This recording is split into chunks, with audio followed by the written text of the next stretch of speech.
నిజానికి ఈరోజైతే ఏ వీడియో కూడా నేను షూట్ చేయలేదండి. అంత ఖాళీ కానీ టైం కానీ లేదు. కొంచెం బిజీగా ఉండడం వల్ల చేయలేదు. కాకపోతే మనం 90 డేస్ 90 వీడియోస్ ఛాలెంజ్లో ఉన్నాం కాబట్టి పెడుతున్నాను. ఫ్రాంక్లీ స్పీకింగ్ ఏదో ఒక వీడియో ఖచ్చితంగా పెట్టాలన్న ఉద్దేశంతో అయితే ఈరోజు వీడియో పెట్టేస్తున్నానండి. కానీ ఇది కూడా మీకు యూజ్ అవుతుందని అనుకుంటున్నాను. ఒకసారి చూడండి. నేను వచ్చేసి ఈరోజు అమ్మ వాళ్ళ ఇంటి దగ్గర ఉన్నాను. ఇది అమ్మ వాళ్ళ ఇంటి దగ్గర దేవుడి మందిరం అనమాట. ఈ మందిరం మీరు ఎప్పుడు చూసినా, అంటే పూజ చేసినప్పుడే కాదు, చేయలేనప్పుడు కూడా చూసినా కూడా నాకు ఒక మంచి పాజిటివ్ అంటే వైబ్రేషన్స్ వస్తూ ఉంటాయి. నాకు చాలా నచ్చుతుంది. అందుకే మీతో కూడా షేర్ చేస్తున్నాను. మీకు కొంచెం డీప్గా చూపిస్తాను చూడండి. ఎక్కువ ఫొటోస్ కూడా ఏమీ లేవు. జస్ట్ పెద్ద ఫొటోస్ ఒక 5 పెట్టుకుంది.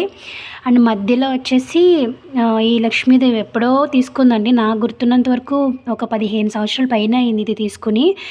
దీంతోపాటు ఏమంటారు, పూలు ఉంటాయి కదా, వెండి పూలు, 108 పూలు ఉంటాయి కదా, ఇవి తీసుకుంది. 15 ఇయర్స్ కాదు, ఇంకా ఎక్కువనే అయ్యింది. ఇదేమో గిఫ్ట్ చేస్తారు ఎవరో. అంటే చిన్న చిన్నవి ఎవరి చేత తెప్పించుకున్నట్టుంది నాకు తెలిసి ఈ మధ్యనే. అండ్ ఇవి కూడా అంతే, చాలా ఇయర్స్ అవుతుంది. ఆల్మోస్ట్ ఒక 13 ఇయర్స్ 14 ఇయర్స్ అవుతుంది. ఇది రీసెంట్లీ తీసుకొచ్చింది. అండ్ చాలా తక్కువ ఫొటోస్ పెట్టుకొని చూసారు ఎంత నీట్గా ఆర్గనైజ్ చేసుకుందో.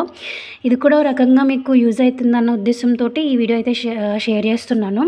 అండ్ కింద ఖచ్చితంగా బ్లౌజ్ పీస్ వేస్తుందండి. దేవుడికి సంబంధించి ఒక 3-4 పక్కన పెట్టుకొని తీసినప్పుడల్లా మళ్ళీ మారుస్తూ ఉంటుందన్నమాట. ఇలా పెట్టుకోవడం వల్ల యూజ్ ఏంటి అని అంటే, మనకి కింద అంటే ఖరాబ్ అవ్వకుండా ఉంటుంది. ఆయిల్ ఒక్కొక్కసారి పడిపోతూ ఉంటుంది కదా, సో ఆయిల్ మరకలు అది ఇది. కొందరు దేవుడి మందిరాలు చూస్తే చూడండి, ఇక్కడ మనకి దీపారాధన పెట్టిన మరకలు, హారతి పెట్టిన మరకలు అవన్నీ ఉంటాయి. అలా కాకుండా నీట్గా ఉంటుంది. ఓన్లీ బ్లౌజ్ వరకే ఉంటుంది. దీపారాధన వెలిగించినప్పుడు ఈ బ్లౌజ్ పీస్ అది మేబీ కాలుతుందన్న ఛాన్సే లేదు. ఎందుకంటే నాకు తెలిసిన కాడి నుంచి మా మమ్మీ టిప్ అయితే ఫాలో అవుతుంది. అండ్ నేను కూడా సేమ్ టిప్ అయితే ఫాలో అవుతాను మా ఇంటి దగ్గర కూడా.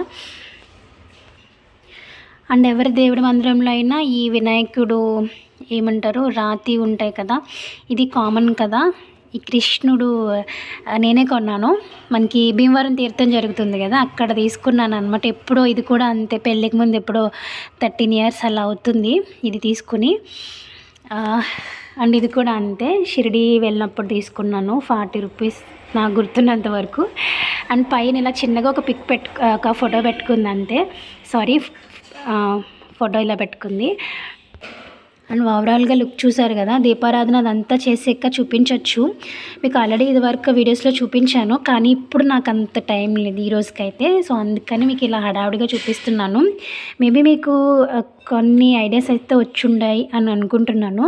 సో కొంచెం ప్లేస్లో అయినప్పటికీ మనం మంచిగా ఆర్గనైజ్ అయితే చేసుకోవచ్చు. చూస్తున్నారు కదా, నాకైతే ఈ ఏనుగులు ఇవి చిన్న చిన్న భలే నచ్చుతాయి. ఈ చిన్న చిన్న బాగా నచ్చుతాయి నాకు. చూడడానికి ఎంత క్యూట్ ఉన్నాయో చూడండి. చిన్ని ఇత్తడి బాబా విగ్రహం అనమాట ఇది. అండ్ ఇది వచ్చేసి నాకైతే పేరు తెలీదు, నరసింహస్వామి అనుకుంటున్నాను, లేదా పూరి జగన్నాథ స్వామి అనుకుంటా. మీకు ఎవరికైనా తెలిస్తే నాకు కామెంట్ సెక్షన్లో షేర్ చేయండి. సో అది